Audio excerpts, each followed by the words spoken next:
Vai passar o medo, a angústia, a insegurança. Vai ficar para trás a saudade do abraço apertado, do almoço em família, do happy hour com os amigos. As coisas ainda estão fora de lugar. Viva o agora. Diga que ama. Pergunte se está tudo bem. Olhe com carinho que mantém a cidade em segurança. Fique em casa, se puder. Respire, trabalhe. É hora de pensarmos no todo. Somos o país que não desiste até o último segundo da prorrogação. E juntos daremos a volta por cima.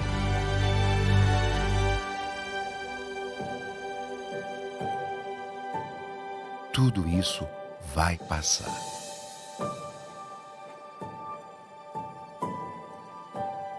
Enquanto não passa, conheça o novo jeito Quali de ajudar.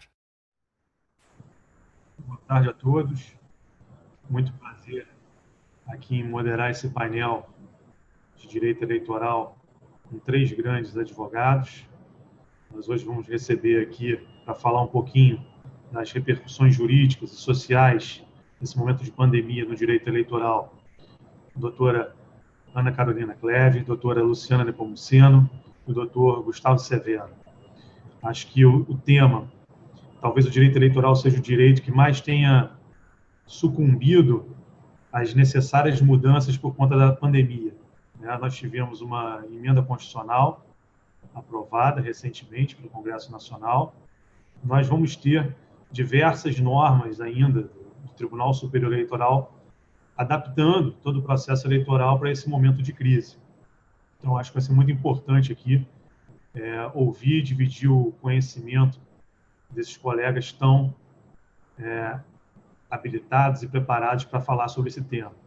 Então, sem querer me alongar muito, eu vou passar a primeira palavra à doutora Ana Carolina Cleve, advogada, professora de Direito Constitucional, professora de Direito Eleitoral do Brasil, mestre em Ciência Política pela Universidade Federal do Paraná e presidente do IPRAD, Instituto Paranaense de Direito Eleitoral, que já aproveito aqui para fazer uma propaganda antecipada, lembrando que em breve nós vamos ter um congresso, a partir do dia 17 de agosto, né, Carol?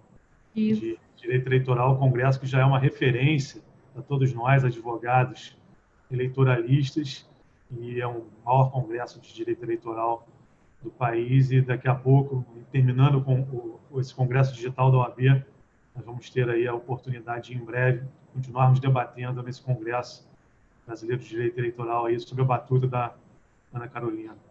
Então, vou, sem me alongar, queria agradecer a presença de todos os colegas aqui e passar a palavra para a doutora Ana Carolina na sua explanação. Obrigado. Muito obrigada, doutor Eduardo, nosso presidente da Comissão Nacional de Direito Eleitoral.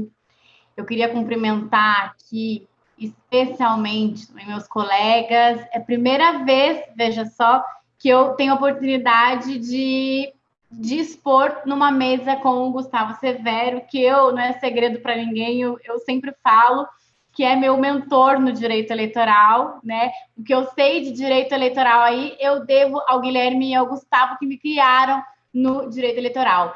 E um cumprimento especial também à minha amiga Luciana, que é um exemplo, uma referência para nós mulheres, e é um orgulho para todos. Então, boa tarde, advogados e advogadas. Eu gostaria de parabenizar, em primeiro lugar, o presidente Felipe Santa Cruz por esse evento, esse ousado evento, maior evento jurídico do país. Eu fiquei muito impressionada com o número de inscritos, então é uma grande responsabilidade estar aqui e um prazer. Fico muito feliz com o convite. Bom, como eu sou a primeira a falar, eu trago, num primeiro momento, uma introdução, uma contextualização do que foi, né, o impacto da pandemia no direito eleitoral, que resultou, como bem você colocou, Eduardo, na emenda 107 de 2020.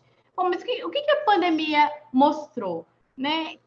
Que a realidade, né, tal como ela sempre está a reclamar do direito e da política algum grau, alguma dose de transformação e adaptação de sentido, né? Então, o cenário pandêmico, ele mostrou que a gente não está imune à interferência da realidade do mundo material na ordem jurídica, econômica e social, né? E aí mostra que o direito, ele não é por si.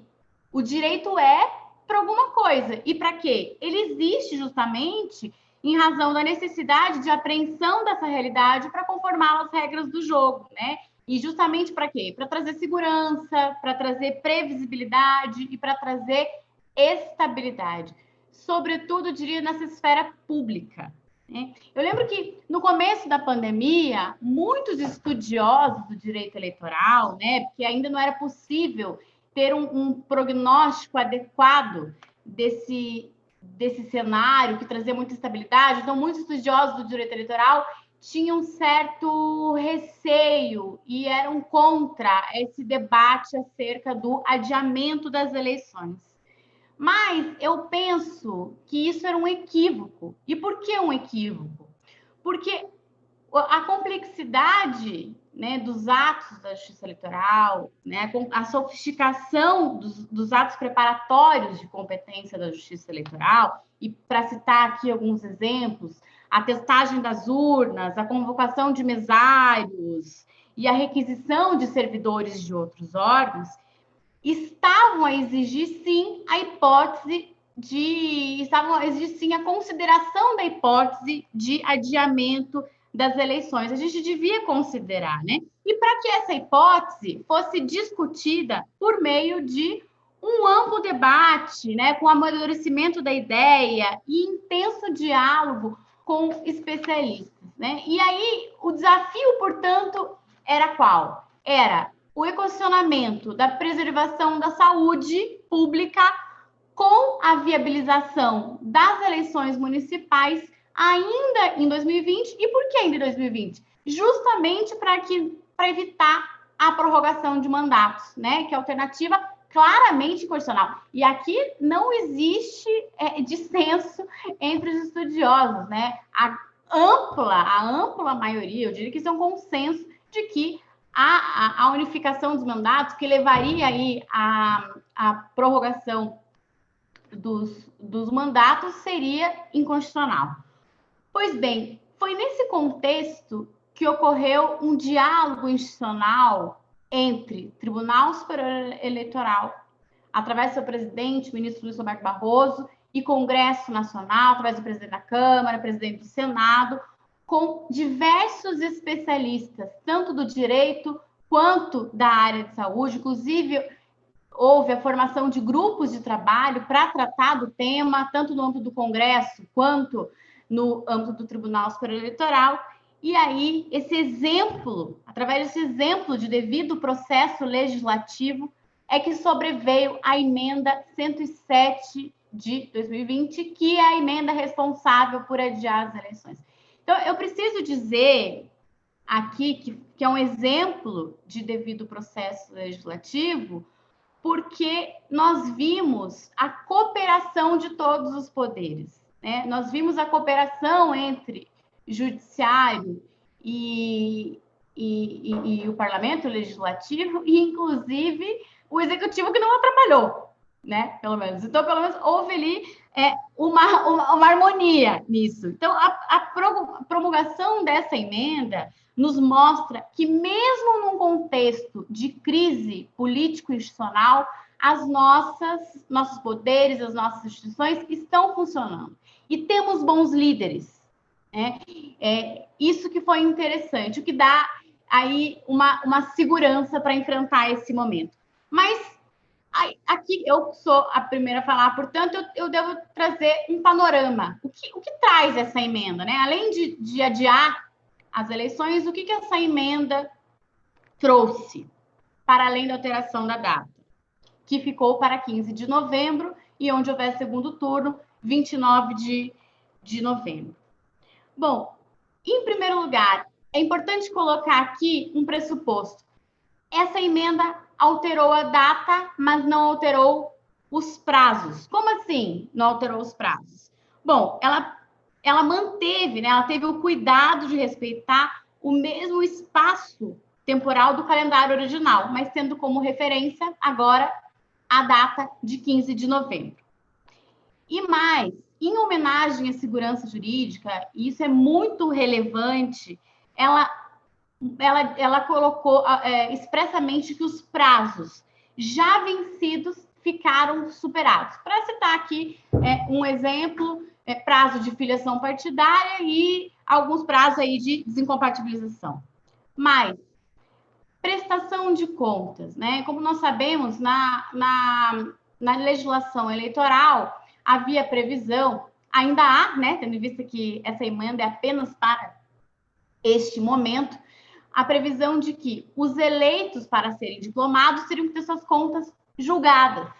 Agora, a emenda apenas exige que a prestação de contas seja apresentada, ou seja, respeita os princípios norteadores, né, do financiamento da campanha, da prestação de contas, que é o princípio da publicidade e a devida transparência, o princípio republicano, portanto, todos os candidatos devem apresentar as contas, mas elas só vão ser julgadas no próximo ano. E aí, as regras, é importante lembrar aqui que essa emenda teve o cuidado, até porque ela foi feita a redação é fruto de uma redação de várias mãos, de diversos especialistas, né, fruto de várias audiências públicas, e, portanto, as regras do jogo são preservadas, na medida em que, exemplo, a representação do 30A, né, que questiona gastos ilícitos, fica para março, o prazo limite. Também consolida o que o TSE já tinha autorizado, que é a possibilidade de convenções na modalidade online virtual, e traz ainda, aqui é importantíssimo, né, sobretudo no momento que nós estamos passando, traz expressa autorização para a realização de publicidade institucional no segundo semestre de 2020, com a finalidade de enfrentamento da pandemia do Covid-19 e ainda, né, bem orientar a população. Aqui é importante só trazer uma ressalva. A legislação, a despeito de autorizar expressamente esse gasto, diz que eventuais abusos serão apurados, ainda que se trate de gasto com enfrentamento do coronavírus. E aqui eu vou dar um especial destaque, isso aqui eu escolhi porque eu acho muito interessante, porque é motivo de parabenizar, né, os especialistas que ajudaram na redação da emenda, que é em relação à propaganda eleitoral e à limitação do poder de polícia para fins de evitar oportunismos, sobretudo em se tratando de eleições municipais, né? Então, nos municípios, só poderá haver limitação da propaganda eleitoral se essa exigência estiver amparada, isso que é interessante, por parecer técnico de autoridade estadual ou nacional, né? E aqui, por que eu dou aqui um especial destaque? Em primeiro lugar, é importante a gente lembrar que, assim, a gente está numa pandemia e as possibilidades, os mecanismos de propaganda já vêm sendo mais restringidos ainda, portanto, a gente quase que vai ter uma propaganda, a maior parte na internet e rádio e TV, mas esse fenômeno já vem acontecendo independente de pandemia, esse fenômeno de restrição da propaganda eleitoral. que vem acontecendo aí desde 2006, né? Sendo que na reforma de 2015, praticamente a propaganda de rua foi banida. Mas é interessante lembrar que, em razão dessa previsão da emenda, essas hipóteses de os municípios, né, vão ter que respeitar, então, assim, não vão poder restringir por exigência, por decreto municipal, usando a pandemia de justificativa, né, a propaganda do adversário. Por isso que eu digo aqui que esse dispositivo é para evitar oportunismos, né? Então, precisa estar bem amparado. E por que eu digo que é interessante eu dar destaque especial para essa normativa, para esse dispositivo da limitação do poder de polícia? Porque esse dispositivo passou, sim, por uma filtragem constitucional. É isso que é muito interessante. E por quê? Traz previsibilidade para as regras do jogo, né? Traz um ambiente de segurança jurídica, dá mais legitimidade às eleições, né? E a um só tempo, e aqui eu lembro, de uma forma muito densa, eu trago esses fundamentos e utilizo o livro da professora Aline Osório, que ela justamente traz todos esses fundamentos no livro dela, né, para prestigiar a liberdade de expressão e para proteger a propaganda eleitoral, que é um direito do candidato, mas é um direito também do eleitor, né? Então, essa regra prestigia um só tempo a liberdade de expressão e a igualdade de oportunidades no processo eleitoral, né? Então, a norma mostra um comprometimento com os valores republicanos e democráticos. E mais, né? Por que eu falo da filtragem constitucional e cito o livro da professora Aline Osório, secretária-geral do TSE? Porque essa norma, ela respeita os 3 critérios da proporcionalidade, né? De adequação, quer dizer, o município, a limitação da propaganda eleitoral tem que justamente mostrar que aquela restrição é necessária. Então, primeiro, é adequado se fazer isso?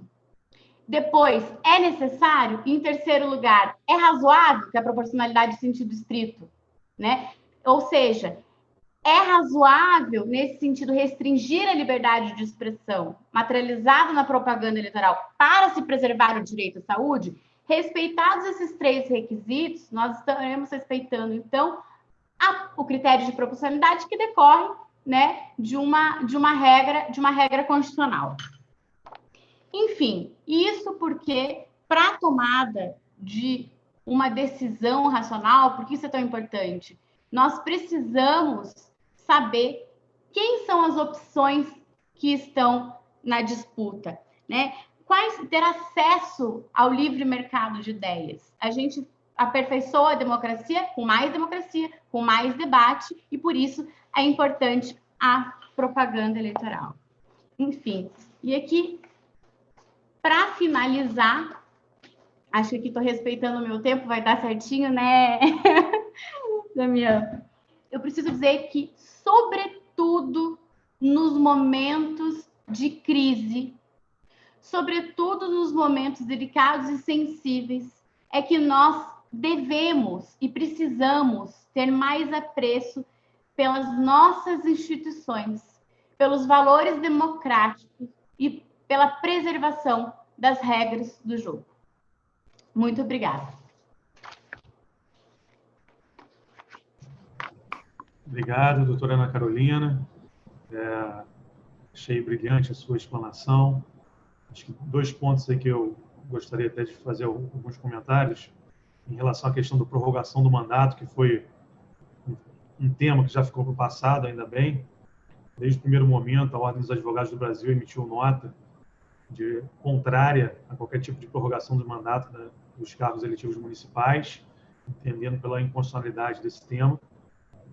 E um outro tema que eu achei muito interessante abordado por você foi a questão do diálogo entre os poderes para aprovação dessa emenda constitucional, né? O que não é muito comum, né, no nosso país. A gente viu num período de crise, num momento pequeno, num momento de discussão rápida, os poderes realmente se uniram para debater da melhor forma, ouvindo alguns especialistas, ouvindo o Poder Judiciário, também muito colaborou para que nós chegássemos aí a essa emenda constitucional, adiando as eleições, mas preservando a duração dos mandatos outorgados há 4 anos atrás.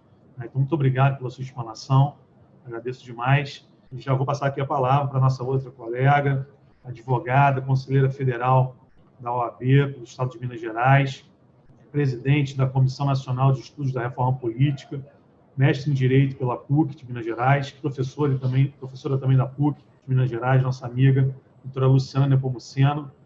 Já passo a palavra para que fale também pelo tempo regulamentar.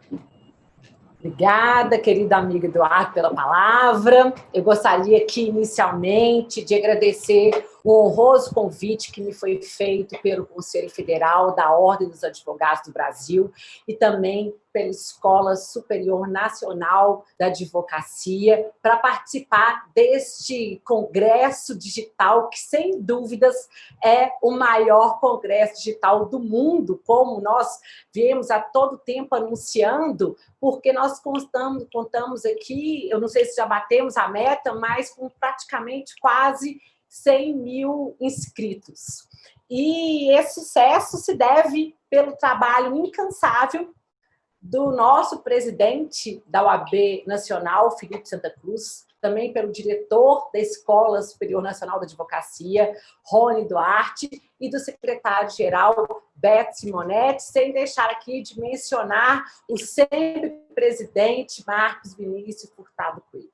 Queria aqui, presidente Eduardo, desse painel virtual, já cumprimentá-lo, dizer que é uma honra estar aqui presente nesse painel para falar dos impactos da pandemia nas eleições de 2020. Nós que trabalhamos, né, fazemos parte do grupo de trabalho que atua conjuntamente com o TSE e com o Congresso para analisar, né, esses reflexos, e também com a minha querida Carol Cleve, primeira vez, né, Carol, que nós estamos juntos aqui, pelo menos uma mesa virtual, nós temos essa possibilidade, e um dos maiores nomes da advocacia eleitoral, doutor Gustavo Severo, também uma honra estarmos juntos neste congresso digital.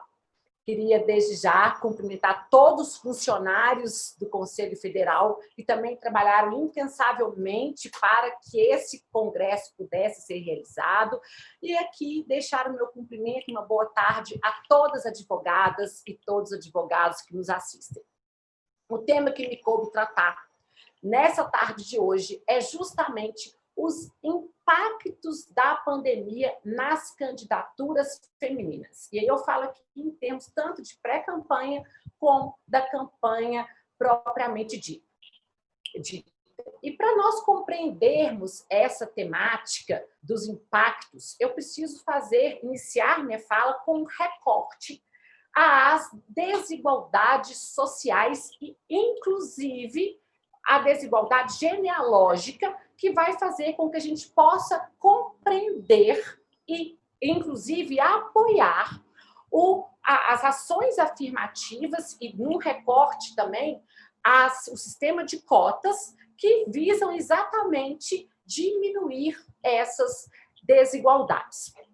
Então, quando, aí fazendo esse retrocesso aqui, social e cultural, quando nós temos aqui o nascimento de uma mulher branca, que eu preciso fazer essa distinção de raça, essa mulher é toda preparada para uma vivência dentro de um espaço privado, seja pelo quarto cor-de-rosa, seja pelos brinquedos, seja pela comidinha, pela bonequinha que ela cuida, sem que essa mulher tenha uma visão do espaço público, porque esse espaço público ele é concebido originariamente como espaço destinado aos homens e como se as mulheres não pudessem pertencer a esse espaço.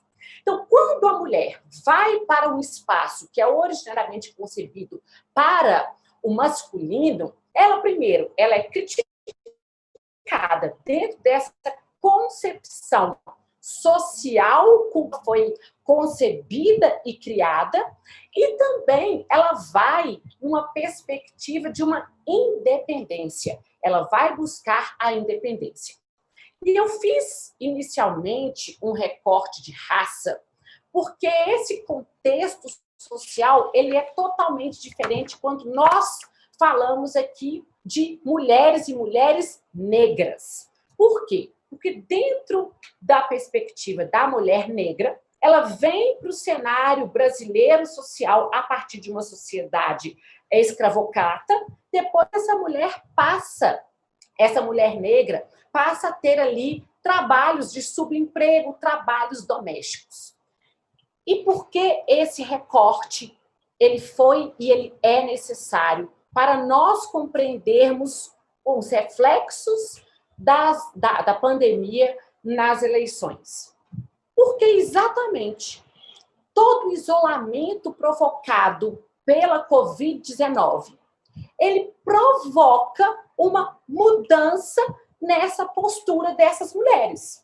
Como que ele provoca uma mudança na postura das mulheres? Nós passamos a ter exatamente o quê? Aquele retorno ao espaço privado, no qual mulheres passam a conviver dentro do mesmo ambiente, com todas as tarefas domésticas, todas as tarefas de trabalho. Então, nós temos um retorno da mulher branca para aquele espaço doméstico. E aqui eu tenho alguns dados estatísticos divulgados pelo IBGE, que a mulher tem o dobro de tarefas domésticas do que os homens. E aqui, fazendo um gancho com o estado do nosso presidente dessa mesa, Eduardo Damião, Rio de Janeiro, e a Universidade Estadual Eduardo do Rio de Janeiro divulgou também um estudo de que o trabalho científico dessas mulheres, em razão da pandemia, do isolamento, ele que no início do ano era de 40%, os trabalhos, as produções científicas lideradas por mulheres, no segundo trimestre ele reduziu para 28%. Exatamente em razão dessa concentração dessas múltiplas tarefas ali para as mulheres que agora estão confinadas, né, com os homens em raças negras. Nós temos um outro impacto. Elas que estavam ali ainda em trabalhos de faxineira ou trabalhos de empregadas domésticas, essas mulheres perderam os seus empregos. E como que isso tem impacto nas eleições? Todos por quê? Porque a mulher agora, a mulher branca, volta para o espaço privado e ela tem que agora cuidar fazer todas as tarefas que antes, as tarefas do lar, antes eram feitas como auxiliar, via de regra negra, e a mulher negra tem que sair para a rua para procurar um trabalho. Então, a pergunta que eu já deixo para reflexão é: como se exigir dessa mulher que se encontra frente a esse cenário provocado pela Covid-19, que ela tenha igualdade de oportunidades frente aos homens? Não que os homens também não tiveram que se recolher ao isolamento em razão da pandemia, mas nós sabemos que dentro de toda essa cultura, a mulher tem um número maior e assume um número maior pela função pela qual originariamente ela é concebida, genealogicamente ela é concebida de cuidado. Aí é cuidado com os filhos, cuidado com os avós. E aí, financeira, perspectiva econômica. Nós sabemos que, tradicionalmente, as candidaturas femininas, elas não recebem incentivos, recursos financeiros. E a prova disso é que foi preciso, melhor dizendo, a intervenção 25218, exatamente para obrigar as agremiações, obrigar os partidos políticos a destinarem um percentual proporcional ao número de candidaturas dos recursos do fundo partidário e do recurso do Fundo Especial de Financiamento de Campanha, sem os quais essa mulher não teria, como de fato não tem, condições de disputar em igualdade, de paridade de armas com os homens nos pleitos eleitorais. E aqui eu faço um destaque para outra questão. Sabemos que nessas eleições de 2020 teremos o autofinanciamento limitado ao percentual de 10% do limite de gastos, que será divulgado, inclusive, pelo TSE, com alteração agora da data das eleições, no dia 31 de agosto. E aí a pergunta que eu faço é, a mulher que tem ali o recurso financeiro para aplicar, seja na sua pré-campanha, aqui limitado aos 10% do teto de gasto, seja para investi-lo ali na sua campanha, essa mulher vai investir para a campanha eleitoral? A resposta provavelmente não. E provavelmente é não por quê? Porque, tradicionalmente, as mulheres não são vocacionadas a fazerem investimentos de risco. E muito menos em um momento de pandemia, no qual a preocupação é exatamente ter recurso financeiro para a saúde financeira daquela família ou dela própria, e não para se investir numa candidatura política. E também, em razão da pandemia, é que os partidos políticos, se eles já não tinham a tendência e a disposição de investir nas candidaturas femininas, não irão fazê-lo, a não ser para atender às determinações tanto do Supremo quanto do Tribunal Superior Eleitoral. Porque a tendência, nesse momento de crise, é o partido político, é o partido político privilegiar as grandes campanhas. As mais prejudicadas serão as pequenas campanhas, as campanhas das mulheres, e dentro das campanhas femininas eu destaco a das mulheres negras, que sempre sofreram e sofrem maior preconceito e também a maior discriminação. Mas nem tudo é um cenário negativo, presidente Eduardo. Temos alguns pontos que eu entendo positivo aqui nessas eleições 2020. Primeiro, fim das coligações. É a primeira eleição que nós teremos o tubo de ensaio, como só ocorrer em eleições municipais, da não existência de coligação, fruto da emenda constitucional 97/2017, para o pleito proporcional. Então, essa é a primeira vez que os partidos políticos terão que ter na sua chapa candidaturas viáveis, sem poder contar ali com a muleta, com a bengala de outros candidatos e outras candidatas daquelas agremiações que podiam, num passado próximo, coligar. E aí nós temos a regra da Lei das Eleições, lá no artigo 10, no artigo 10, parágrafo 3º, fala que o partido político pode apresentar até 150% das vagas a serem preenchidas. Então, quando eu falo que o partido pode apresentar até 150% das vagas, como não vai haver mais coligação, automaticamente aquele partido político vai apresentar o maior número de candidaturas. E se eu apresento o maior número de candidaturas aqui no gênero, obviamente eu vou ter o maior número de candidatas, uma vez que eu tenho que incidir sobre o número de candidaturas a serem apresentadas, aquele percentual mínimo de 30% da cota de gênero, que eu falo aqui que é cota de gênero, mas diante da nossa realidade social, é uma cota ainda hoje destinada às mulheres.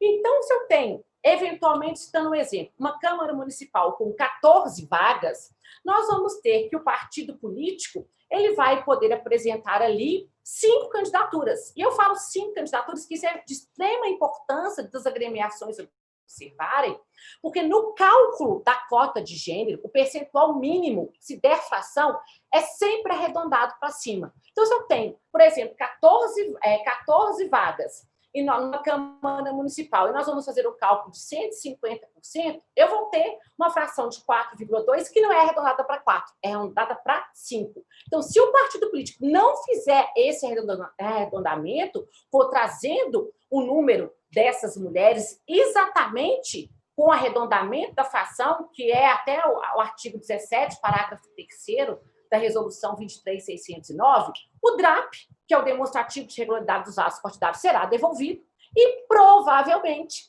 aquele partido, se não fizer a substituição de um candidato masculino por uma mulher, terá o seu registro indeferido. Então, nós vamos ter, nessa perspectiva, eu entendo que vamos ter um ponto positivo de um maior número de mulheres na disputa. Mas não adianta maior número de mulheres em disputa se nós não tivermos candidaturas viáveis.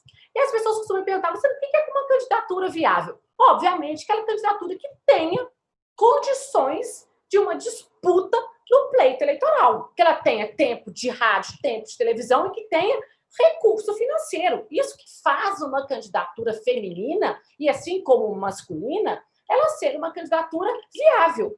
E aqui eu entro numa outra perspectiva. As mulheres, elas podem contribuir para a alteração desse cenário. E como que as mulheres podem contribuir para a alteração desse cenário? Se os partidos políticos hoje precisam de indicar nas listas partidárias um percentual mínimo de cota de gênero, as mulheres podem exigir a contrapartida. Eu só permito que meu nome seja apresentado pela agremiação se eu tiver uma contrapartida ou financeira ou com visibilidade. Porque mulher, e também homem, mas mulher que eu estou focando aqui porque é a subrepresentatividade que nos preocupa, precisa de tempo de rádio e de televisão. E aqui nós temos um outro ponto positivo, que é o combate às candidaturas fictícias. O TSE, eu costumo brincar, que já colocou o gato no telhado desde o precedente de Valença do Piauí e agora, recente, em fevereiro de 2020, Cafelândia também. Se tivermos a constatação de candidaturas fraudulentas, de candidaturas fictícias, nós vamos ter que cair toda a chapa, eleito, não eleito, inclusive se tiver eventualmente alguma mulher eleita. Então, se ficou comprovado ali pela ausência de votação ou votação ínfima, de ausência de prática de atos de campanha, se ficou prestação de contas também fraudulenta, isso são dados indicativos da existência de uma candidatura fraudulenta que levará à cassação do registro da chapa. E, além desses precedentes que já foram a sinalização do Tribunal Superior Eleitoral de como ele agirá nessas eleições municipais de 2020, nós temos que prestar atenção em alguns dispositivos da Resolução 23.609 do TSE sobre o registro de candidatura. Nós temos lá, no artigo 17, parágrafo 4º, que no cálculo percentual da cota de gênero vai ser feito com base no número de candidaturas efetivamente apresentadas pela agremiação com a devida autorização das candidatas e candidatos. Ou seja, nós vamos ter que a Justiça Eleitoral pode exigir a autorização das candidatas, que era exatamente o caso que aconteceu nas eleições de 2016, um caso recorrente, das candidatas terem assinado fichas de filiação e fichas também autorizando a candidatura, que elas falavam que elas não sabiam que elas eram candidatas. E mais, esse dispositivo pode ser interpretado com o 27, parágrafo 9º dessa mesma resolução, que fala hoje que, havendo dúvidas na foto apresentada pela candidata, e serve também para os candidatos, mas o nosso recorte aqui são as candidaturas femininas, se tirou, por exemplo, da rede social a fotografia, que o partido político será intimado para poder ali apresentar então, a declaração, a autorização daquela candidata de que ela permitiu o uso daquela fotografia, de que ela permitiu ali a realização do seu registro de candidatura. O fato é que eu já estou caminhando para o final aqui, dado o meu tempo, é que eu quero deixar um recado, que a inserção da mulher na política, presidente Eduardo, Carol, Gustavo, não é um assunto exclusivo de mulheres. Não é pauta feminina ou mimimi feminino.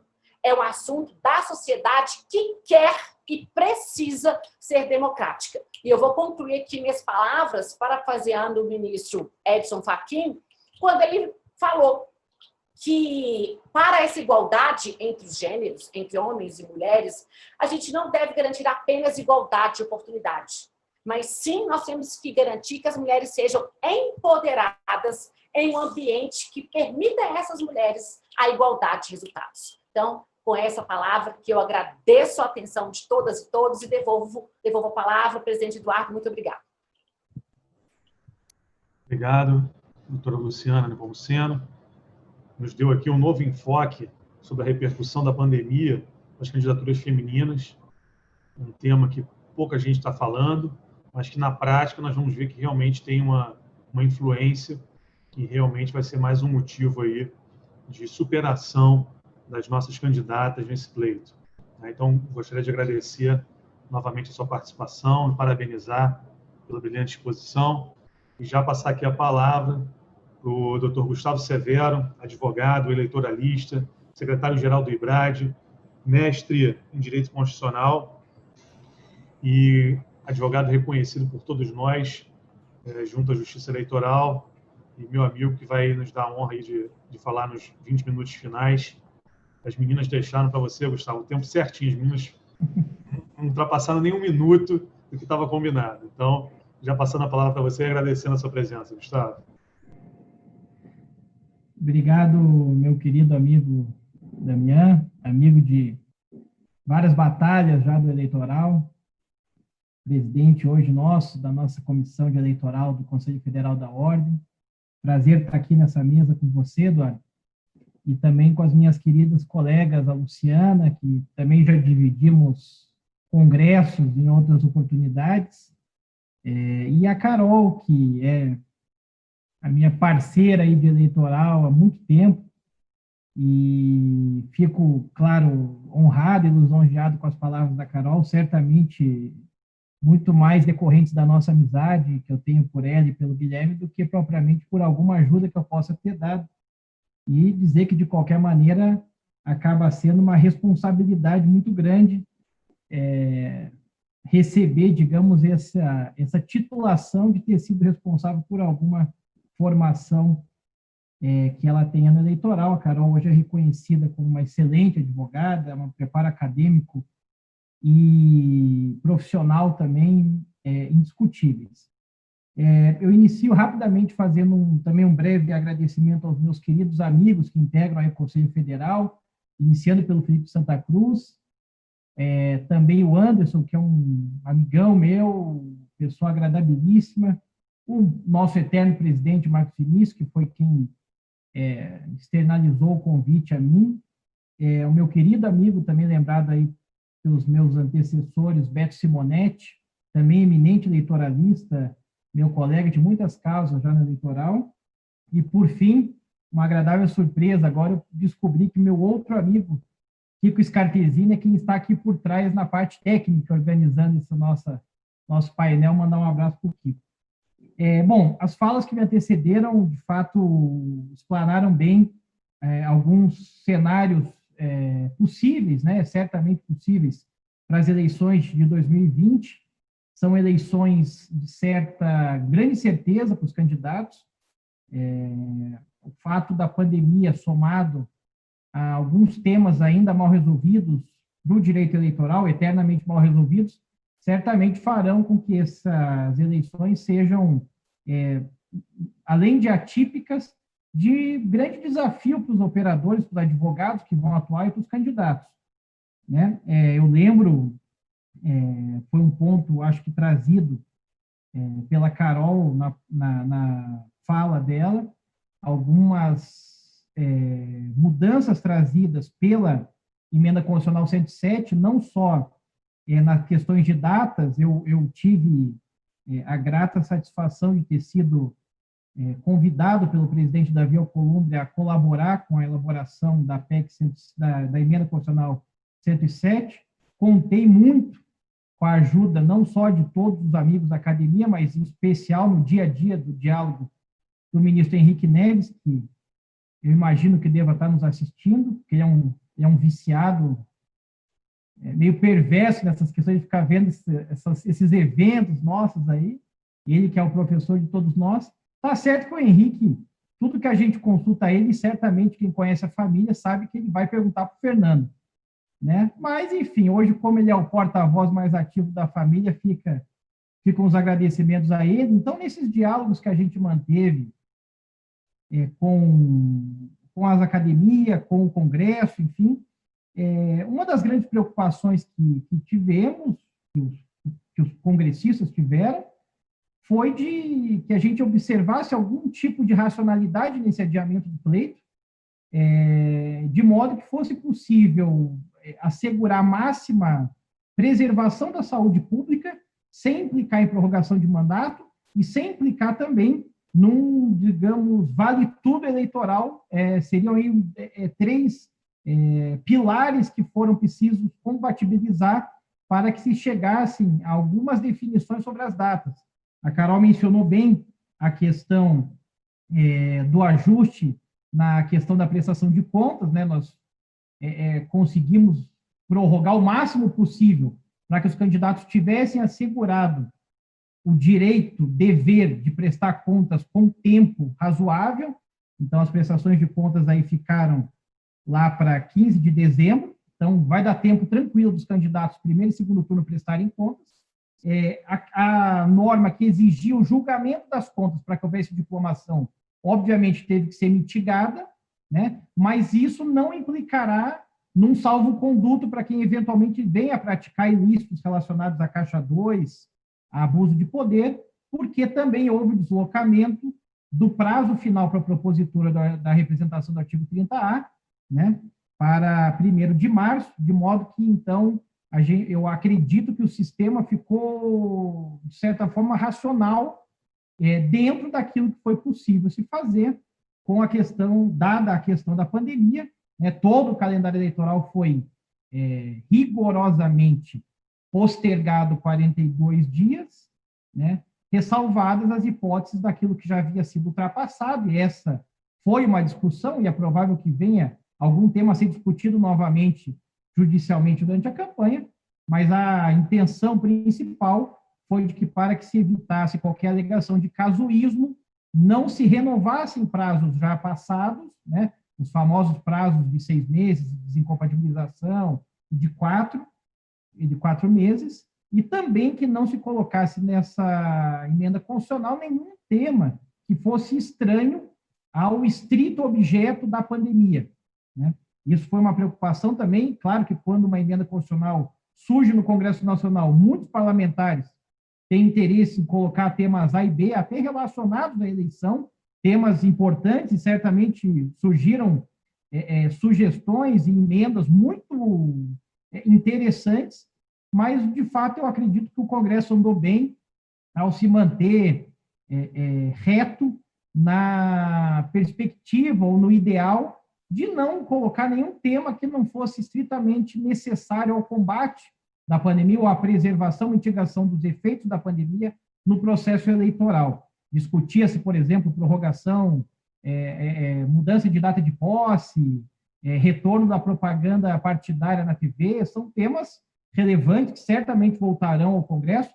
A questão do famoso pré-registro, entre aspas, ou seja, ter mais tempo para a Justiça Eleitoral julgar os registros, que hoje é um problema enfrentado. Todos esses temas foram suscitados, mas, ao meu ver, pelo menos corretamente afastados. Hoje nós temos uma emenda constitucional sem nenhum dos famosos jabutis, é uma emenda constitucional clean, né, seca, só para aquilo que efetivamente precisa para, digamos, mitigar as consequências da pandemia nas eleições. Um outro ponto que eu gostaria de destacar, que também está presente na emenda, é a questão que contribui para isso que eu mencionei no começo, de um cenário de incerteza eleitoral dos candidatos, é a própria possibilidade que a emenda dá de que as eleições não sejam realizadas no dia 15 de dezembro, para que haja no dia 15 de novembro, para que haja uma nova remarcação do pleito, a depender das localidades que estejam eventualmente com uma situação gravíssima da pandemia. Isso também foi um tema objeto de muito debate, tanto no Senado quanto na Câmara, tanto que na Câmara ele veio a ser alterado a redação, salvo engano, que saiu do Senado. O Senado tinha previsto uma hipótese que o próprio TSE poderia alterar a data da eleição em municípios e que teria que passar pela aprovação do Congresso se fosse uma alteração numa determinada unidade da federação completa, ou seja, se um estado todo tivesse que alterar, aí teria que passar pelo Congresso. Na Câmara, isso foi alterado, de modo que hoje qualquer nova alteração de data de eleição, seja em município, seja em estado, terá que passar novamente pelo Congresso Nacional e mais. E aí uma preocupação de todos também, operadores do direito alertaram, que puderam contribuir, alertaram que era tentar retirar dessa escolha política, entre aspas, de se alterar ou não o pleito pela segunda vez, retirar qualquer tipo de componente político que possa existir nessa escolha. Daí porque, no texto, na redação da emenda, lá no parágrafo 4º do artigo 1º, ele estabelece que, caso as condições sanitárias de determinada região não possibilitem a realização do pleito com segurança, será necessário, por provocação exclusiva do TSE, ouvida a Autoridade Sanitária Nacional, encaminhar um requerimento ao Congresso Nacional que, por meio de decreto legislativo, poderá remarcar o pleito. Portanto, com essa, digamos assim, com essa blindagem que procurou ser dada, creio eu que esse eventual nova remarcação em determinada localidade fica isento ou imune de qualquer interferência política maléfica de candidatos A ou B querendo mais tempo para conseguir, ou menos tempo para conseguir voto, né? Então, a única questão que simplificou com esse dispositivo foi que não será necessária uma nova PEC. O Congresso poderá, por meio de decreto legislativo, né, e aí o procedimento é muito mais simplificado, poderá remarcar as eleições em determinadas localidades. Um outro tema, também tangenciado pela doutora Carolina, foi o da publicidade institucional. Esse foi um tema interessante, recorrente também nas eleições, que refere-se à vedação do artigo 73.6b da Lei Eleitoral, que proíbe publicidade institucional nos 3 meses que antecedem o pleito. A norma do 73.6b, a redação original do artigo na Lei 9.504, já estabelece no final que, caso exista situações de calamidade ou emergência, pode haver publicidade desde que reconhecido ou autorizado previamente pela Justiça Eleitoral. Então, é muito comum, durante as eleições, quem atua, sobretudo em eleições não só municipais, eleição nacionais também tem, requerimentos de prefeitos, governadores e presidente da República aos tribunais competentes para que eles possam veicular determinada propaganda de dengue, de chikungunya, ou do que quer que seja. Isso, com a questão da pandemia, havia uma preocupação de que, eventualmente, a propaganda diária, que é necessária, fundamental hoje, de providências e instruções à população de como se portar, até em razão do cenário que varia muito a cada dia, abaixa, libera escola, fecha bar, muda horário de restaurante, shopping fecha, tem lockdown, não tem lockdown, havia uma preocupação grande dos prefeitos de que eles acabassem ficando amarrados com essa norma de ter que requerer sempre a Justiça Eleitoral. A emenda constitucional, lá no inciso 8, possibilitou, então, a realização de publicidade institucional, excetuando, digamos, a vedação do 73.6b, no que eu costumo dizer que criou uma hipótese de emergência ou de calamidade presumida durante todo o período eleitoral de 2020.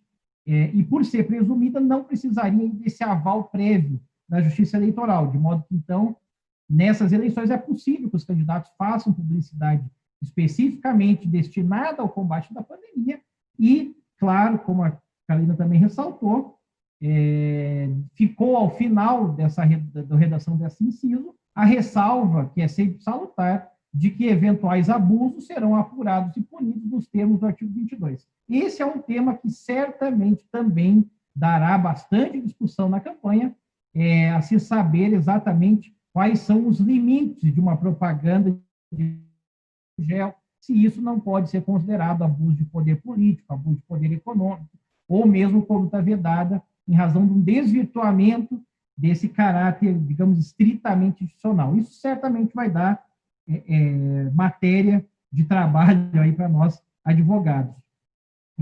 Uma outra preocupação também certamente presente aos candidatos, e esse é um tema que eu nunca deixo de falar, e é um tema também que o Guilherme sempre gosta de tratar, que é de um possível e, creio eu, inequívoco conflito que vai existir entre posturas locais juízes locais e propaganda eleitoral, né? Vai ser uma equação, é muito difícil de solucionar nessa eleição, a liberação ou proibição de formas tradicionais de propaganda em épocas de pandemia. Eu me refiro a carreatas, passeatas, distribuição de material impresso, comícios, são providências hoje permitidas pela lei, e o que é pior, são as únicas que se pode fazer que não demande rádio, TV e internet, né? E haverá, sem dúvida alguma, uma dificuldade em se lidar com essa relação de proibição de aglomeração, de proibição de acesso a locais de uso comum, com as tradicionais formas permissivas de propaganda eleitoral. Pensando nisso também, foi que lá na emenda constitucional foi feita referência, no inciso 6, a de que os atos de propaganda não poderão ser limitados pela autoridade, pela justiça local, mas somente desde que haja um embasamento sanitário estadual ou nacional, ou seja, também tirar da seara local a definição sobre limitação ou permissão de forma de propaganda. E a isso aí eu acrescento uma eterna angústia minha, que é a da postura extremamente restritiva da legislação hoje quanto à forma de propaganda, né? Nós estamos caminhando para uma virtualização do processo eleitoral, esquecendo que 20% da população do Brasil não tem acesso à internet. E não tem acesso à internet, são municípios que certamente não têm rádio e TV, propaganda de rádio e TV. Então, me preocupa muito como que esses candidatos, essas pessoas, poderão escolher os seus representantes sem ter acesso a nenhum tipo de propaganda. Um juiz eleitoral eventualmente proibir carreata, proibir um comício, e esse sujeito é uma localidade onde não há acesso à internet, onde não tem propaganda de rádio e TV. Então, eu creio que é preciso muito cuidado esse ano, numa generalização que nós talvez tenhamos uma tendência de fazer, de que, mas tudo hoje é internet, hoje as redes sociais resolvem, hoje a própria televisão perdeu muito da sua importância, mas a realidade do Brasil não é a realidade de Brasília, de Belo Horizonte, de Curitiba e do Rio de Janeiro, né? Então, eu acho que a gente tem que, talvez, olhar o Brasil de forma mais ampla e pensar em alternativas para os candidatos levarem ao conhecimento da população os seus nomes e as suas propostas de governo. Esse será também um grande desafio da justiça eleitoral e dos candidatos. Eu acredito, presidente, que o meu tempo já está se encerrando. Eu queria, então, expor algumas dessas angústias e inquietações que eu acho que serão recorrentes na campanha eleitoral, e dizer que todos nós, operadores aí que advogam no direito eleitoral, teremos, talvez, uma parcela maior de responsabilidade e de contribuição a dar com o país nessas eleições, porque, de fato, são cenários muito incertos, né? E que demandarão, como já foi dito anteriormente, não só diálogos institucionais, né? Como também um esforço conjunto, eu acho, de todos que estão, de alguma forma, envolvidos com o processo eleitoral, com o direito eleitoral, para que possamos, sim, ter eleições realizadas de forma limpa, com segurança, mas também onde os candidatos possam expor as suas ideias, que o eleitor possa votar sabendo quem está votando. Então, gostaria de agradecer a atenção de todos, novamente, agradecer as minhas colegas de mesa pelas palavras e pela participação, e deixar um novo abraço aí para o meu querido amigo presidente Damião. Obrigado, meu amigo Gustavo Severo. Colocou muito bem, nesse pouco espaço de tempo, algumas preocupações, algumas reflexões. Acho que reflete essa emenda constitucional, Gustavo, acho que é o bom senso, né? Direito é bom senso. Eu acho que nós tivemos muito bom senso na redação dessa emenda constitucional. O bom senso de não incluir, como você mesmo diz, um jabuti nessa emenda constitucional, deixando alguns interesses oportunistas de fora, e foi uma emenda curta e escorreita para tratar do adiamento das eleições para um momento desse de pandemia. Nós vamos ter, talvez, a excepcionalidade da excepcionalidade, com alguma eleição, provavelmente no país, sendo realizada após o dia 15 de novembro, mas vai ser a excepcionalidade da excepcionalidade, já garantindo aí um rito para que isso aconteça com o mínimo de interferência possível das autoridades municipais, que são aquelas que estão envolvidas nesse processo eleitoral. Então, aproveitar aqui, eu vou fechar aqui o nosso painel, agradecendo novamente a doutora Ana Carolina. Carol, muito obrigado. Doutora Luciana Nepomuceno, muito obrigado. Trouxe aí uma abordagem relacionada às candidaturas femininas. E ao meu amigo, doutor Gustavo Severo, muito obrigado. Queria também finalizar agradecendo a ordem, parabenizando por esse congresso gigantesco, esse primeiro congresso digital. Nós ultrapassamos a marca de 95 mil inscritos. Nós temos aqui uma novidade que veio para ficar.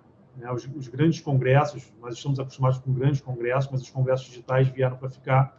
E agradecer e parabenizar pela iniciativa. Primeiro ao nosso presidente Felipe Santa Cruz, ao nosso querido colega Rony Duarte, ao nosso secretário Beto Simonetti e ao nosso presidente Marcos Vinícius Furtado Coelho. Então, aproveito aqui cumprimentando todos os advogados, advogadas e estudantes que estão aqui nos assistindo, desejando uma boa tarde e dizendo que o próximo painel começa daqui a 10 minutos na sequência. Boa tarde a todos.